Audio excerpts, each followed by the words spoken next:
Welcome back to Found in Translation Talk Show, the talk show that stacks truth about politics and today's hottest issues. This is your host, Ray Collazo. Thank you so much for listening to us on WPPM LP 106.5 in Philadelphia. This is big time stuff, FM radio in the city of brotherly love. And of course, my podcast listeners, my true ride or dies, you are listening to us anywhere in the country, anywhere in the world on your podcast listening app of pleasure. This is your host, Ray Collazo. On this edition of Found in Translation, we're going to honor the creatives, telling our unvarnished stories by talking today to Yvan Iturriaga, the director of the web series The North Pole, and our homegirl, Wendy Mateo, actor and director of the recent smash short film Good Mothers, which was recently highlighted and shown at the New York International Latino Film Festival. Very exciting project for Wendy and her homegirl, Lorna. We're going to hear more about that. We need to give our creatives the space to feed our souls and provide us a little sanity. So we're going to dedicate most of the show today to our wonderful creatives in our space that deserve the love for sure. But first of all, I want to apologize. I haven't had aired a show in a few weeks, and I want to pedir perdón because I've just been really, really busy with work, traveling, and you're going to hear some of those excerpts from some of those trips in the coming weeks of the show. But your time and your attention is very valuable, and I appreciate you having the patience with me to get another show up. And we will be back in the studio at WPPM Live on Facebook, and of course back in the WPPM studios Thursday, October 10th.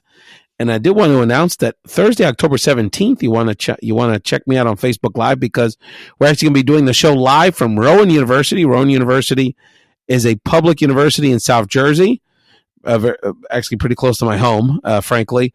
And I want to give a shout out to Mayra Arroyo Martinez. Mayra is a former elected official in the wonderful city of Vineland, New Jersey, and is a fantastic leader in the higher education space. She works at Rowan with students and is the person that's helping us bring us to the campus. So you're going to watch me and one of my regular contributors, Dionelli Reyes, live at Rowan University, October 17th. If you want to stop by, hit me up on social media, at Ray's Podcast on Twitter, at Ray's Latino Talk on Instagram, or email me, podcastrays@gmail.com, and I think we can find a way to get you on campus at Rowan University, October 7th. Really going to be a great way to wrap up Hispanic Heritage Month. And again, before we hear from Yvan and Wendy, got to talk a little bit about what's going on out here, people. Get the popcorn. Make it quick. Easy pop, because you got to get back to the screen. Simply put, trouble's in trouble, y'all. I mean, for real. For real. This scandal's so cut and dry, and it's just the beginning of what's to come. You're going to have more whistles than at an HBCU halftime band performance. There's going to be more whistles, more dimes dropped. That I not only think he's going to be impeached before the end of the year. That's going to be our Christmas gift this year, y'all. But I also think there's a real good chance the Senate convicts him. I know that sounds ridiculous. I know that sounds crazy, but I really believe in my heart this could happen. And I think if I had to bet on it, I'd put my bet it does happen. How much the question really boils down to, because it is an open and shut case, and there's going to be more details to come. Believe me. I mean, Pompeo's on the call. Barr's traveling the world instead of doing his job. I never thought of attorney generals traveling internationally. It never occurred to me they would do that, because isn't it about law and order here? Isn't that what military people do? They go around the world anyway. But intelligence professionals.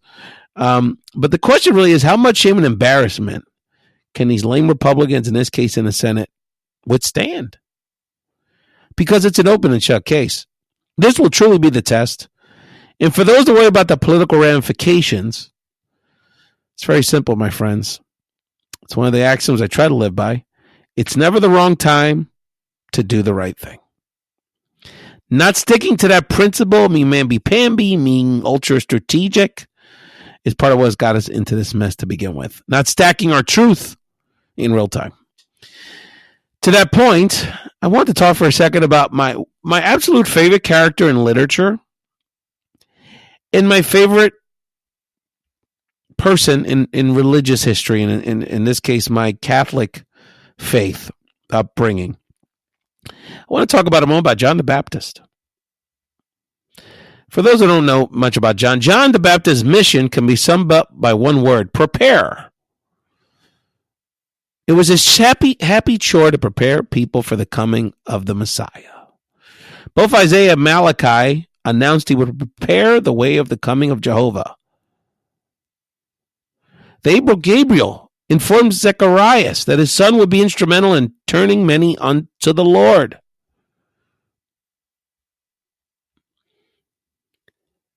There's three things that were at the core of John the Baptist's message. His message about the existence and the incoming of Jesus, his emphasis upon the coming kingdom and the demands that would place on the citizenry. With blessings and with opportunity and with enlightenment come responsibility, my friends. And the warning of the ultimate judgment. Indeed, this gift, this blessing, in this case of our Lord Jesus Christ, don't come without strings attached. Behold the Lamb of God. John provided witness to the nature of Christ. He made sure everyone knew he was not the Messiah himself. He played his position.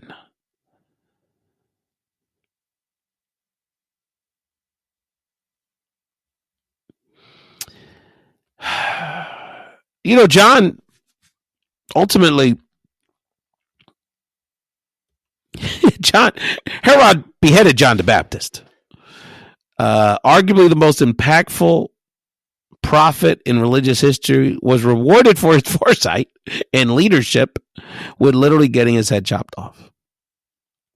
This is the lesson I think we should reflect on as the Trump impeachment process unfolds. You know, lately in the mainstream media, the corporate media, Speaker Pelosi and other Democratic leaders, and God forbid, our Republicans says something that's not like being a zombie for Trump. These people are getting lauded for pulling the trigger on impeachment. They're getting lauded for quote-unquote leadership, taking a stand.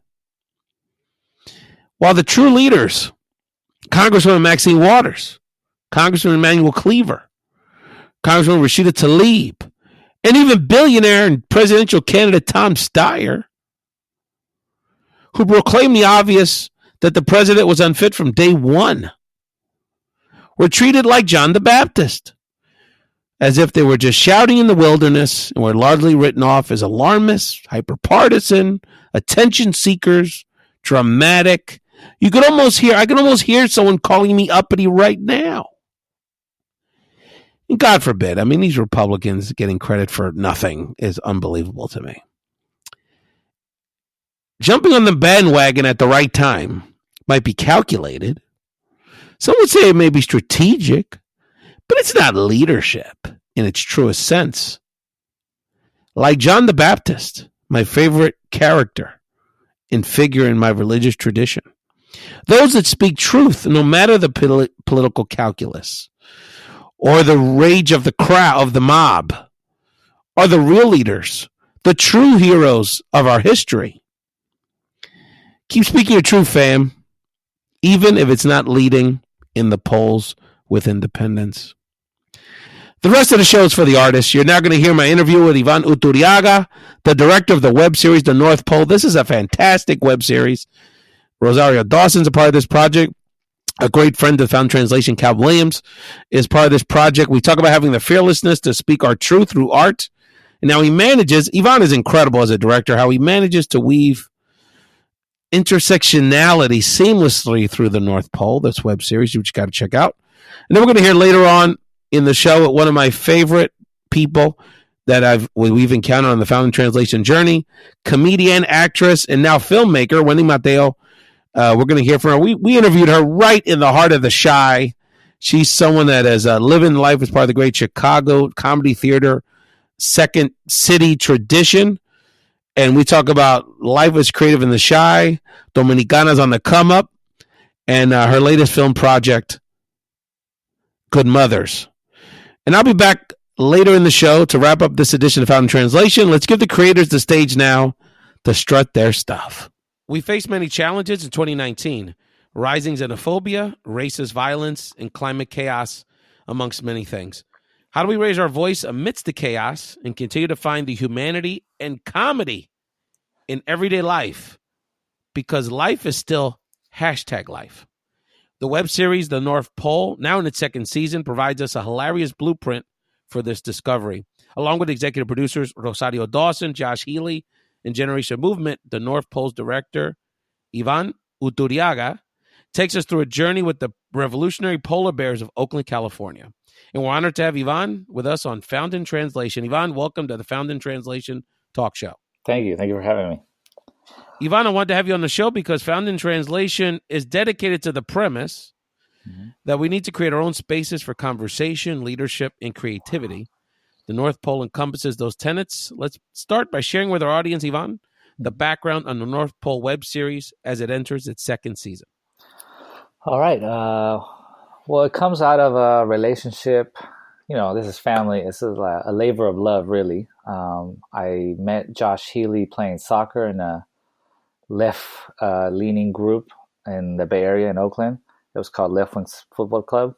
And playing soccer, talking politics, and being jokesters, both of us, we started bonding and decided he wanted to make some videos. And so we made a few one-off videos, one with Boots Riley around the climate march that occurred in 2014, then a video addressing the Keystone Pipeline. So we would do all these different videos addressing different political movements and actions happening. And then I kept urging him, man, we need to do something bigger. We need to really create a bigger platform where we can dive deeper into characters. We both agreed that people care about issues by caring about people. And so we needed to really create a different strategy, in my opinion. And that's how the first idea to do a bigger show came about. And I brought along my creative partner, Darren Colston, who I've worked with for years. And the three of us got together and just started brainstorming and coming up with this show. And that was the initial meeting. We created season 1, us three in the writer's room. And after that, we were successful enough to do a second season. And then we brought on Reina Maya and Dante Clark, who star in the show as part of the writer's group. And the four of us now, Josh, me, and Reina and Dante, were in the writer's room for the second season. And that's been kind of the trajectory. You know what I find interesting? Every time you're trying to create art to reflect the social issues of the day, there's always this push and pull around how ambitious you are, right? So what's really interesting is that not only are you kind of going there and tackling the hot button issues, but you're tackling several of them, and really not only trying to tackle several of them, but most importantly to try to connect the dots for many people through comedy, through through artistic expression, through these characters around the intersectionality of these issues that many of us have seen the intersectionality for quite some time. But I think for some, it's a learning experience to connect the dots between, around how climate change, for example, impacts race and those issues. So how did you decide to sort of bite off the bigger challenge, which is to help people understand how all these major issues intersect? Oh, yeah, that's the struggle for us, because it's not easy. But, a lot of this is about humanizing, both people and issues, right? Especially with climate change, we're always faced with these like apocalyptic versions of what will happen. And we only see it as, the world's going to shit, and that's the only reality about it. But we need to add all the layers so that we feel some sort of hope to do something about it. And it has a lot to do, this approach, with our partnership with Movement Generation, which is the nonprofit that is our executive producer. And they do a lot of work around connecting these issues, right? And the intersection of climate justice and racial justice and social justice.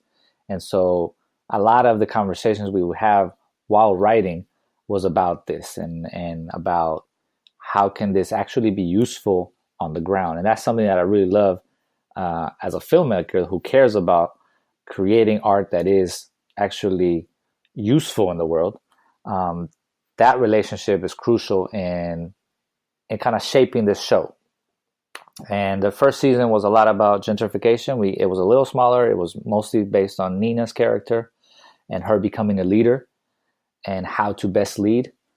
And we were tackling something that's just real to us, very real to my community. I live in that neighborhood. That neighborhood is changing every day.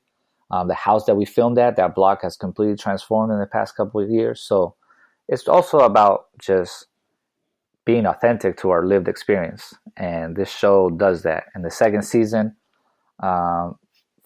each character has their own arc. And you're right. It's very ambitious to dive into all these different issues. But the main storyline becomes Benny's story, which is based on a close friend of mine that I know since high school, who lied to me for 10 years saying he was Puerto Rican. Everybody knew him as Puerto Rican Eddie. But it turns out later on that he was actually Salvadorian, and he was undocumented. And he was facing deportation. So this story of a very close friend of mine became an inspiration for the second season. And that's, I think, what's really valuable with the North Pole is that it's based in real people and real situations, and we're addressing what's around us.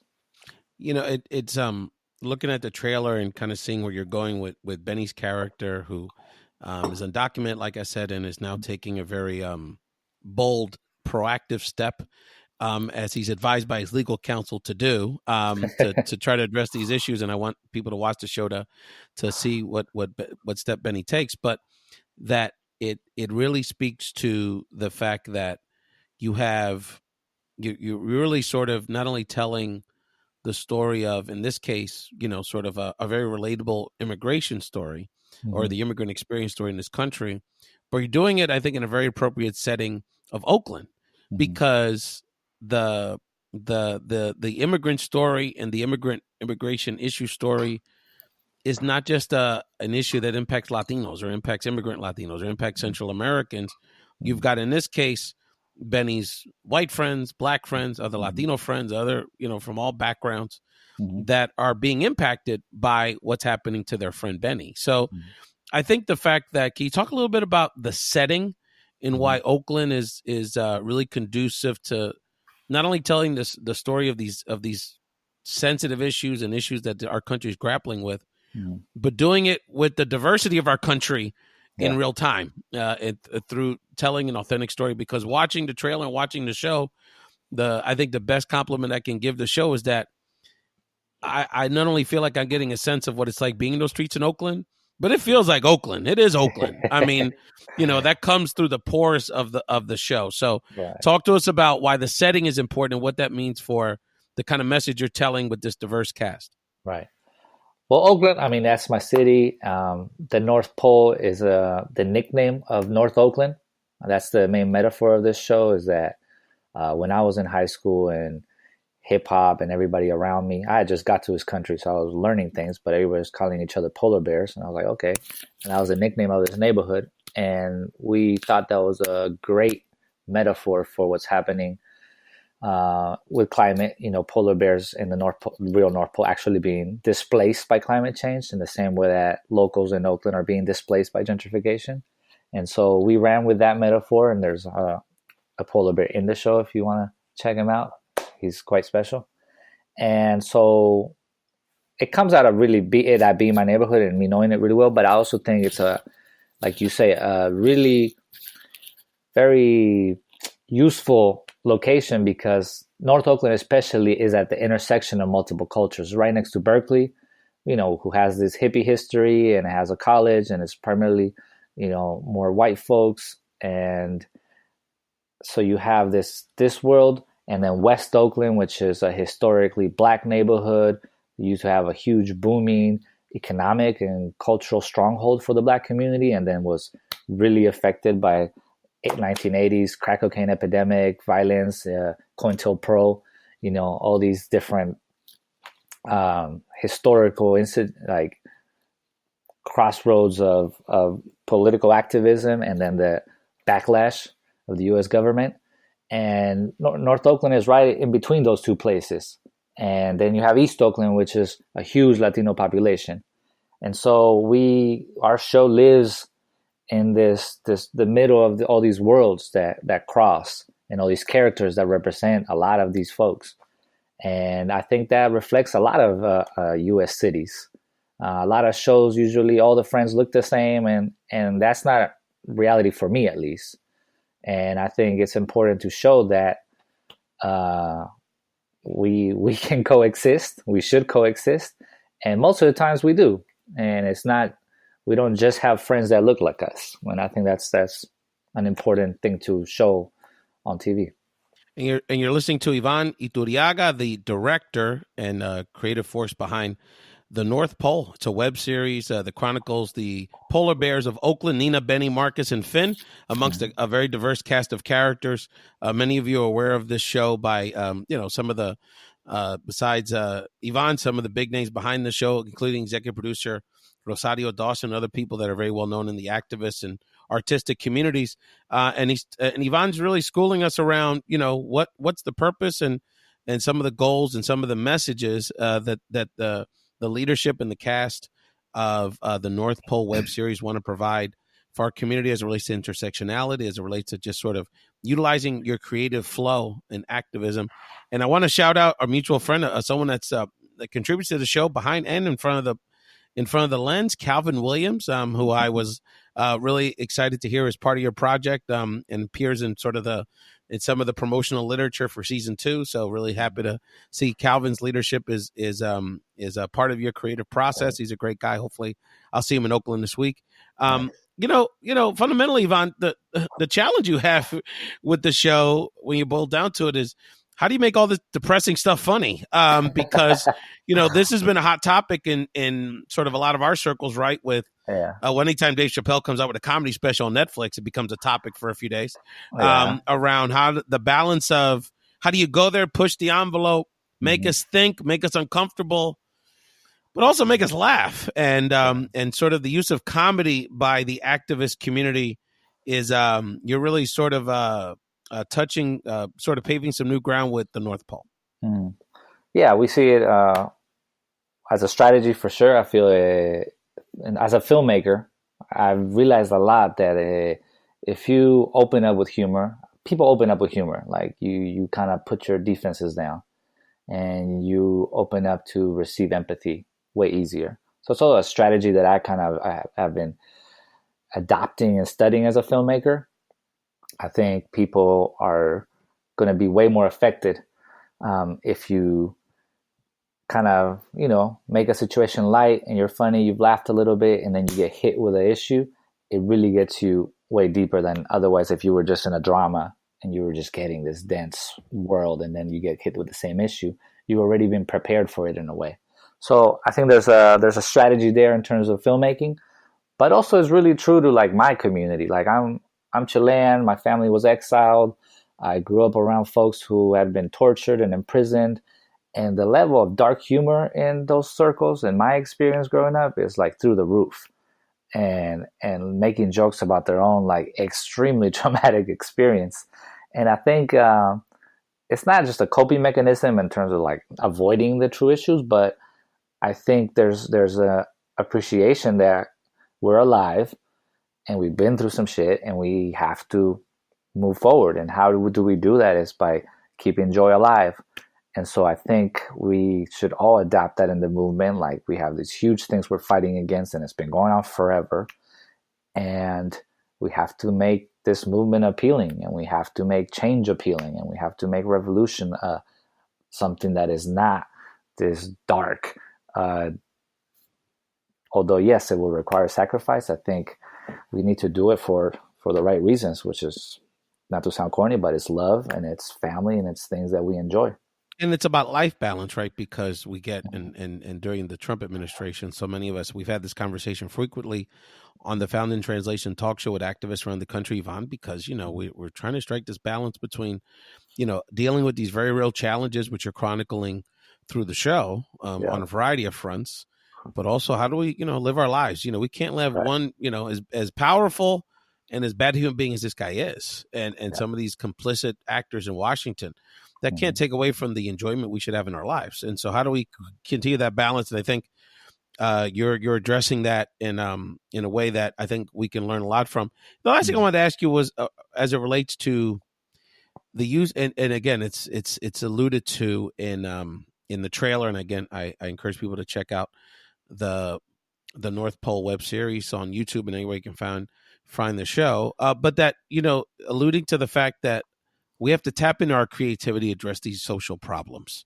Yeah. And so often, we know historically that creatives and artists always play a very valuable role in activism, thinking about, and as a Puerto Rican, Yvan, that was very front of mind for us, because this recent peaceful revolution on the island not only featured, the celebrity class, the Ricky Martins, the Residentes, the Bad Bunny, sort of being a face, not the face, but a face of the movement. But there was all this incredible creativity flowing from that. I don't know if you saw the LGBT community created a placita on the island, and, sort of had for expression and sort of a safe space. You had people organizing, jet ski rallies, kind of creative ways to involve everyone in the campaign. Yeah. So I think that the creative class showing us how we can tap into that part of our toolbox for activism, I think, is a great lesson for the North Pole. So just wanted to get your thoughts on that. Yeah, I mean, this is old school. I mean, just to follow through with your commentary, the Young Lords had amazing artwork as well, and like the Black Panther Party had Emory Douglas, and like I feel like creating art that addresses what's going on and can kind of live together with the actual actions that we do is super important. And in Latin America too, for me, art was always a thing growing up in all these different movements. And that's my kind of mantra is from Bertolt Brecht, who says art is not a mirror to hold up to society, but a hammer with which to shape it. And so I feel art is extremely powerful, sometimes more powerful than anything else, to shape how people see an issue, think about things, how they feel about something. And more support needs to be given to the arts. And I think I've been in a lot of meetings, man, trying to be part of different movements, organizing marches, and the lack of appreciation for, even just how you put out flyer and information. You get a whole page full of just text. And I'd always be like, man, like this flyer needs to be pretty, or it does matter, We're yes, kind of simple human beings, man. We like things that inspire us, that create some sort of emotion, not just information. So there needs to be a balance, like you say, of content that does matter, that is obviously getting at something, but in a very polished way. Especially now, I feel we're losing that battle a lot of times with branding and all these advertising agencies. Like, they've mastered something, and we need to use those tools that aren't theirs. They've appropriated these things, but we can do the same. Yeah. Well, Yvan Iturriaga from the North Pole web series, the director and the creative force behind this project. Thank you so much for joining us. The Founding Translation family is going to continue to support you and the North Pole web series. Almost feel like, this is like watching, talking to you and following where you're at in your career is very much following, for a Chilean analogy, right before Alexis Sanchez got to Liverpool and started racking up those Copa America trophies, to the chagrin of my Argentine and Colombian and Brazilian buddies. The Chileans, hey, maybe not the most, you talk about, hey, you're the ones with the trophy. So, and Messi still, his cabinet is still empty. So, but remind people, so just a great time to talk to you. And I expect nothing but bigger and better things, as the North Pole and your other projects continue to grow and gain bigger platforms. But remind people again where they can watch the show. Mm-hmm. Season 1's already out. Season 2, I believe, comes out literally today on September 10th. Yep. And how they stay engaged with the North Pole web series. For sure. Well, I promise not to sell out like Alexis, and I'll keep it real. Ooh. And you can see the show at online at thenorthpoleshow.com. You can also search it out in YouTube. And we're out there for everybody for free. Well, Yvan Iturriaga, this is not the last time you're going to be on the show. Please keep us posted on how the North Pole web series is going, other projects you want to promote and share with our Founding Translation audience. And unfortunately, we weren't able to. The 1 week I'm going to San Francisco, you're going to be out of town, but I hope to connect with you in person, either on the West Coast or if you're on the East Coast, very soon. Thank you so much for joining the show. Sounds good. Thanks, man. Okay, cool. Wow. This is Ray Collazo on the Found Translation radio show and podcast. You know, I couldn't come to the Shy without paying my respects to the Doña of sketch comedy. It's been too long. Wendy Mateo. It's been a long time. Chi-Town's finest. Yeah. Welcome back, my friend. Thank you for your time today. Thank you for having me. It's good to see you. So, Wendy, you know, you might now have the record for sort of longest gap between appearances. You were probably you and Lori, or your label mate, your Abbott, your Mike Costello. Y'all were when you were really focused on your Venezuelan blend. Were probably on the show. I don't know, 4 years ago, something like that. Yeah, so yeah. it's nice to finally, first of all, meet you in person. Yeah.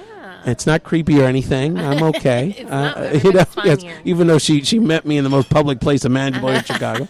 Oh, that's all right. But Wendy, welcome to the show. Thank you again for being here. Thank you so much for having me. It's incredible to have such support over such a long period of time from folks all over the country that were, you know, really kind of tuned into what we were doing. So it's just incredible to be supported. Well, we were talking about it because even though it was only like 5 years ago, y'all were very much pioneers, right? Like particularly in the sketch comedy and sort of improv scene as Latinas in this sort of Second City world, but just sort of in general. Yeah. We're thinking about like Wambago and Rachel La Loca. Like we literally could almost count some of the people that were in the scene we all started. We all knew each other. Yeah, we supported each other because we knew each other. We saw each other. It was like, oh man, I see you. You know, we never wanted to be the only people doing this. You know, Lori and I, every day when we worked in the law office together, we would look up online like Latina comedy duo to see, like, get inspired. Who else is doing this? And it would just be us, you know. And now you do that, and you're gonna find all kinds of women and all kinds of our people like getting into it and doing it, and I think it's incredible. You know, I think it's part of the reason I started the podcast is that I literally like in the iTunes like podcast directory I would type in like Latino and there'd be like 4 shows and like 2 of them were like DJ shows that like had faded away, and there's just such a need, and there's a lot. Obviously it's the same thing, right, with podcasting, and you know, like there's a lot more people in the mix, and but there's still a lot that has to be done. But let's take a step back, Wendy. So you're originally from New York, and you moved out here. For people that don't understand sort of the way it works, that Chicago is a big hub for this particular type of art, right? Yeah. Sketch comedy. So you made the move specifically to be part of this scene. Yeah, absolutely. So I'm originally from the Bronx, grew up there till 8th grade, and then moved to Florida at the time, South Florida, which was culture shock, as you can imagine. And while I love Florida, I always just knew I'm a city girl and I'm going to be around art and culture. And so I moved up here about 14 years ago with my friend Lori. And that's where we met, in South Florida, in an acting studio, and we began doing comedy together. She actually convinced me that I was a comedian because I didn't know that I was going to be the Latina Meryl Streep, you know, in my acting career. And so I met Lori, and it's been history ever since. So we moved up here to be part of the improv, part of improv history, which was born here in Chicago. And so how have you seen it evolve in the last 5 years? Because, you know, just as a fan, I often wonder, like, what is it like for comedians at this point, right? Because, like, I would imagine stand-up has changed, sketch comedy has changed, the lines, the PC world, the political environment's so different. So how's it changed for you just in the last 5 years in Chicago here? It's exponential. You know, the way Lori and I have always had a political slant to our work. But when we first started, we were a lot of the time steered away from exploring that because people would say, you know, it would be too much, you know, you're trying to make it comfortable for everyone. And we were mostly performing in white institutions because that's who was there. So, but we always found a way through humor to connect to that, and through our character work to bring you maybe a political point of view that you wouldn't have thought before in a way that you didn't even know you were receiving it. Do you feel like it's in a weird way because of the president and kind of this environment that it's almost harder to be edgy because he sort of has scrambled the way we think about politics in some I think way? that there's a way to be edgy, you know. I think you find that for you. I think that there's a lot of opportunity. What's opened up for comedy right now is all of the opportunity that there is to practice the joke. I mean, Twitter is a playground. Twitter is a joke tester. And if you have any kind of following, they're going to let you know whether it's good or not. Yeah. You know? Well, some people say Trump Instagram, uses Twitter to test his he material absolutely and his does. lines and stuff. He yeah. absolutely does, yeah. And then you have Instagram, which is a medium. Under 1 minute, you have to be funny in a video. That's really challenging. Lori and I have tried. And there are some people out there, some people I look up to that have really embodied that 1 minute joke. So there's different ways to express yourself now. It's challenging, but it's really cool and stretches you as a writer. So what have you felt you and Lori Sweet Spot has become? So like, do you feel like the social media platforms sort of help you workshop what you ultimately are doing on stage or in your performances, and that's kind of where you feel most comfortable? Or do you feel like you're starting to? Does it work both ways? Like, does the sort of stage work influence kind of what you're doing in social media too? Definitely. It definitely does. I mean, social media is a part of the fabric of our lives, right? Like, that's where a lot of times we gain inspiration from. So, so it's, you know, social media inspires a lot of the premises of many of our sketches or technology in itself. Lori was laughing at me yesterday, and we're testing this joke out. Don't steal it there, everybody. But as I'm like talking to Alexa, you hear me like really over articulating, like code switching for Alexa so that Alexa could understand me. You know, so like this is Alexa how, needs diversity this is how training. we're There's no li- she question really about does, that. Actually, And you could provide it too, I could with your other provide hat. professional services. Yes, yes, where I code switch facilitation. professionally. There you go. So yeah, it's everything is feeding itself, and so if you're not, you know, taking advantage in a lot of ways, it's hard because now Lori and I are parents. Lori's a parent of 2 children. I'm of 1 child in the recent years, so it's hard for me to find a consistency on Twitter. So our new way of expressing ourselves is more of an Instagram way because I can do it once a day or do it once every few days, and we can kind of not capture. as real time and it's too, not right? as, Yeah. yeah, exactly. And so we find, you know, our expressing ourselves in different ways, and also just growing as comedians and filmmakers. And Lori's a little different because she's had children a little longer, but has being a mother changed? Do you think you've lost any edge? Like, do you feel being a mom maybe either takes the edge on the comedy or maybe heightens it up? You know, we could look at a few different. How's it impacted your craft, would you say? It's just giving me another perspective. It gives me another layer. It didn't take away my edge. It actually maybe pushed my edge.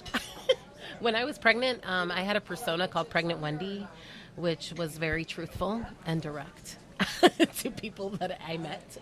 People that My I wife loved. and her friends like Pregnant Wendy quite a bit. Yeah. They were Pregnant feeling Wendy- that, no doubt. Pregnant Wendy was Some of us just don't I had a understand. Twitter handle for Pregnant Wendy. She's fun. I'm thinking about resurrecting her for just parenting because it's tough out here, and it's tough being a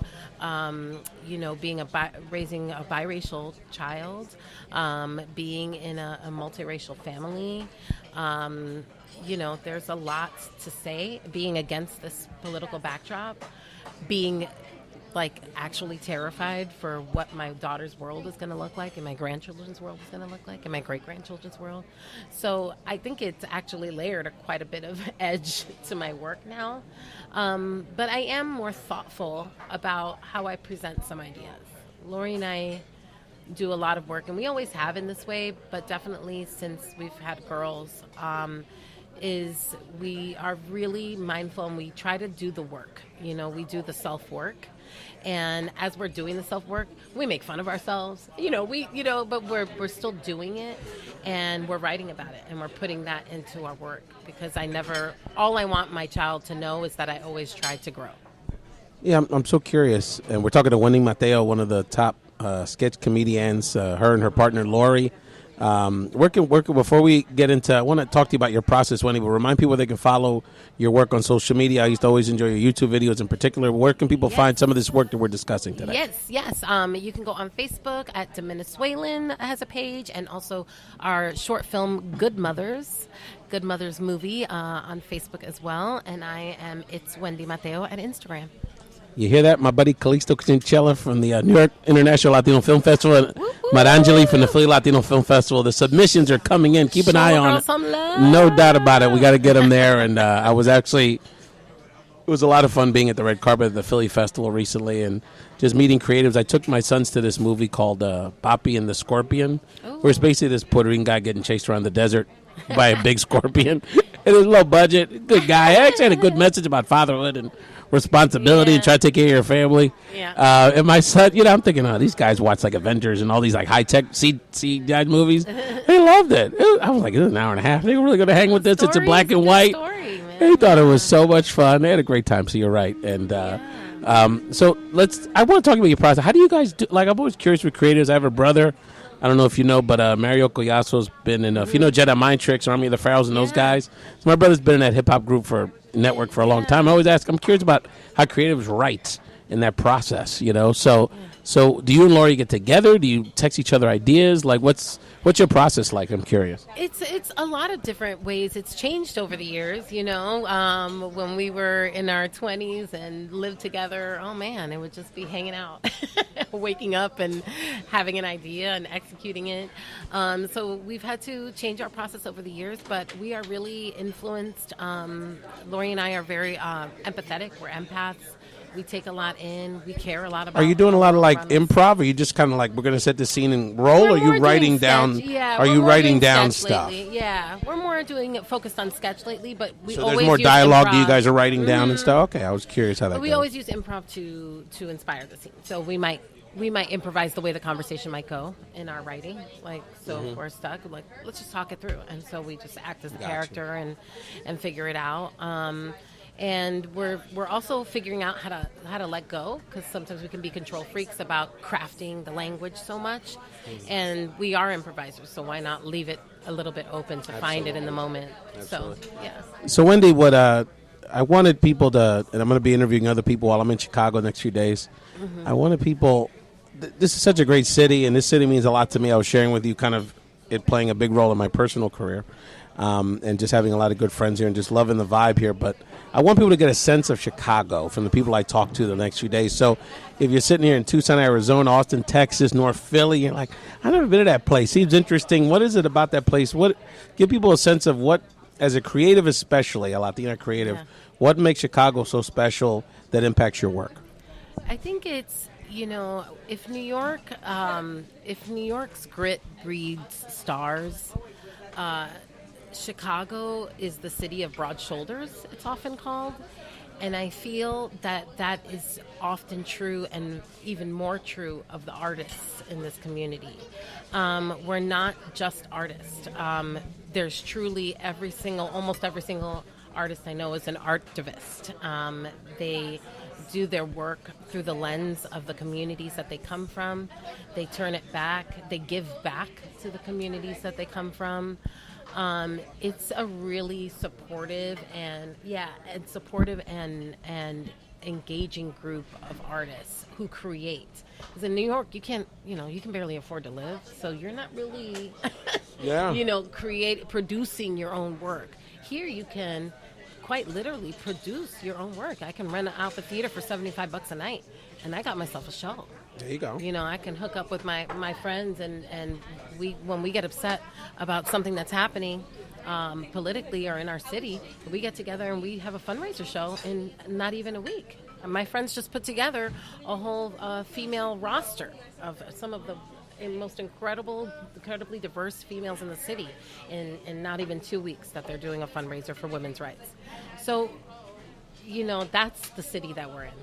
That's the spirit of the city that we're in. It's the most segregated city in the country, has always been.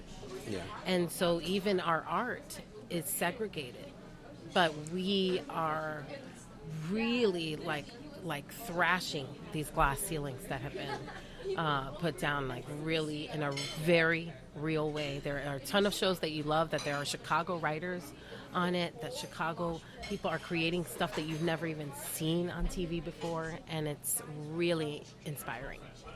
Yeah, no, and you can't get any more real by this setting. So just to paint the picture for you, someone could be real about it. We had this wonderful idea, typical, right? A Puerto Rican Dominican say, let's go meet at the Cuban Cafe. We show up to the Cuban Cafe, middle of the morning. It's not even first thing in the morning. It's not open yet. They're not open till 11. They're not open till 11. It's like, well, I got to go to work. And you know they were going to be late. Wendy got, we got things to do. This is what we got to schedule. So we ended up at a neighborhood diner down the block. But this is real Northwest Chicago, real city stuff. This is as we were and Irving. While we were pulling up to the light, she was like, "This is one of these corners where there's 6 intersections here, so you're just gonna have to veer to the slight left and then park on the right." I'm like, "Okay, this is this sounds like a trick." But Wendy, I super appreciate your time. The last thing before I let you go, Wendy, and I certainly want you to remind people where they can catch your work and anything else you'd like to share. But I couldn't be with my. Before there was Cardi B, the real Dominican queen of the Bronx sitting here is Wendy. So the Big Papi situation.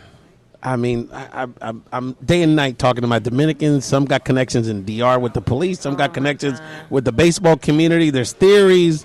I can't even repeat all the theories because there's so many of them, and each one sounds more ridiculous. But I could believe any of it.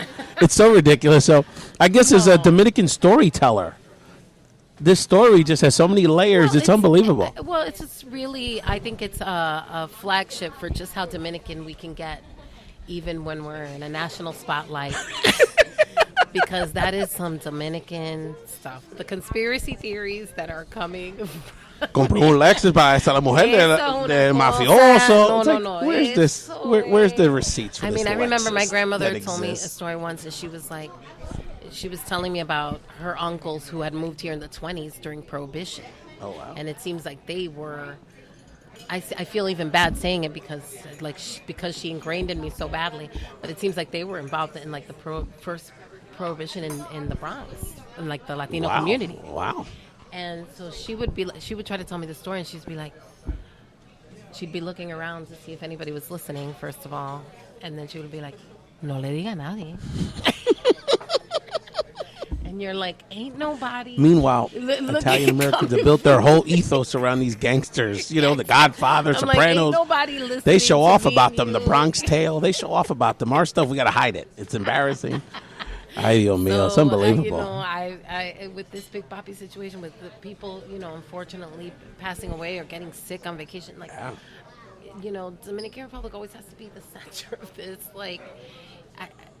the storm, the storm, and I don't really understand it because we couldn't be just more. I mean, we're bochinchoso, but we like to have a good time, Yeah. No, and that's we like a good novela, and obviously. So this is serving for a good novela. Exactly. For everyone, oh yeah, no, the theories abound, and. But I'm also a Yankee fan, so it's just hard. So you didn't cry when he got shot? Is that was like, I hope he feels better. No, but no candles. But no candles. It's like, I hope he's okay. No, I really hoped he was okay. It's like, can Aaron Judge get his stuff together? Can Aaron Judge get his stuff together, and then we can worry about Big Papi? My God, you talk about Big Papis. My God, you guys, all these Adonises are your Yankees now. Some good-looking guys. Yeah, there are some amazing players right now. I get to meet some of the MLB rookies through one of the jobs that I do through comedy, and very nice. It's really cool to be able to hear my people's language all through the halls. Oh yeah, no, it's a big part of the city here. Well, Wendy, I want to thank you so much. I know we got a zigzag, and they're pushing, they're kicking us out. The place is so packed, isn't it? They're looking at us. So we're going to wrap it up. But Wendy, I really want to thank you. Let people know again. Anything else you'd like to share with our audience, thank you so much. Remind people about where they can catch your projects? Yes, absolutely. Follow me on Instagram. It's the easiest way to keep updated. My website, wendymateo.com, and follow Venezuelan and our movie Good Mothers, coming to a festival festival near you. And your colleague Lori's got a recurring role on a major Lorena television. Diaz has a recurring role on NBC's Chicago Med. Unbelievable. Nurse That is Doris. fantastic. And they've really developed her character into the most snarky nurse you could ever. And she's bochinchera too, Nurse Doris. Yeah. So Lori has. Well, next time she'll pay for the meal. Layered that in. I know she's doing good with that, but God bless her. You all, let me tell you, you talk about being a creative, and we talked before we started taping around the need to support each other, right? Yeah. Hey, I was just some guy, and I was looking online when I first started doing this, and y'all were some of the first artists that were like, yeah, I'm down, let's do it, and my audio situation was terrible, and y'all were literally sitting around a phone goofing with me, and but it was a great episode. I still get feedback about it. Now as y'all careers have progressed, Yeah. it's a real point of pride for me to say, look, I knew them when. So, Thank you. And you've been grinding, Wendy. You've always been real gracious. And look, we've never been in person. And, I just randomly said, hey, I'm around. And you were so gracious. Let's meet. And so I just want to thank you. And best of luck to you and the family and Lori and your careers. And when you get on SNL, don't sell out, okay? Hey, don't worry. Don't be one of those, like, divas in Midtown that, like, don't talk to nobody. Never. And then you start getting to you and Cardi get into a Twitter war. Don't do that, girl. You got to keep it real. The thing about getting into this older, yeah, you're grounded. I'm grounded. No question. All the best, Wendy. Let's All right, wrap this up. Thank you so much. Thank you, Yvonne and Wendy, for shining your rays of light on Found in Translation Talk Show. You don't have to be John the Baptist to see there's nothing but bigger and better opportunities, bigger creative projects, and some amazing things awaiting these up-and-coming artists in the near future. Wanted to stack a quick 20 here at the end of the show to share my thoughts on where we are at in the Democratic primary race. Looks like we may have two races the way it's going, by the way. Technically, there is a Republican race, technically, but bottom line, no one has set themselves on the Democratic side. The reality is, as much as there's talk of warring, positioning yourself as the front runner, and I think that's true technically, no one has really set themselves apart as a clear favorite at this point. You could argue it's a two-person race. The reality, it's really a five-person race due to the fundraising thresholds and dynamics. I keep predicting that Biden will slow I feel like it's happening, frankly, will sort of fade away a slow, painful death here electorally, and Iowa will throw his candidacy into a spiral.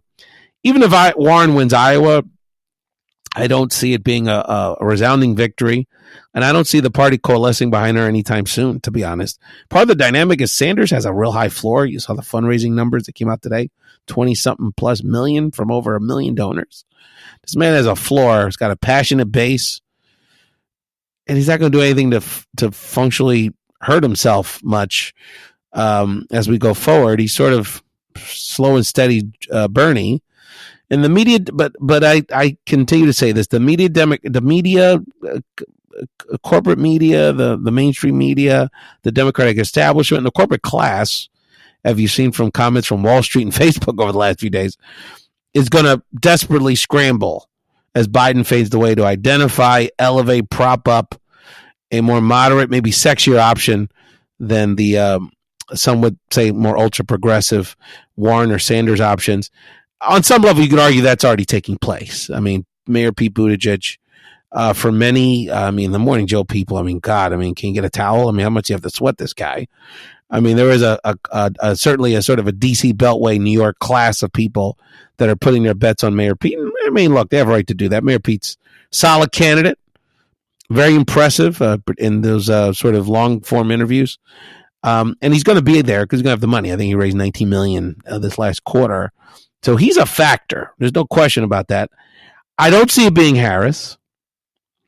Harris has clearly demonstrated her talent as a leader, as a political figure, but I'm not so sure she's really articulated succinctly why she wants to be president, why she should be president at this time in our history. So we'll see. I still hold a candle for Beto. I still think there's a possibility, small, I think, but a possibility he could become the alternative, even as compared to Mayor Pete at this point. So we'll see. I still think a wild card could emerge, but Warren and even Sanders are in a very good position. I just think it's more by default more than Democrats want to admit. Thank you for listening to this episode of Found in Translation. Continue the conversation on social media. Again, at Ray's Podcast on Twitter, at Rays Latino Talk on IG, podcastrays@gmail.com. Email me. Let's keep the conversation going, people. Podcastrays@gmail.com. I love getting your emails. And I email you back. I call you back if you give me your number. I mean, I love connecting with y'all. Not in a creepy way. Just saying. And continue to support the North Pole web series and the Good Mother short film by Wendy Mateo and her homegirl Lorena Diaz. North Pole web series directed by Yvan Iturriaga and a fantastic cast that works and produces that with him. Keep stacking truth, familia, and have a great week.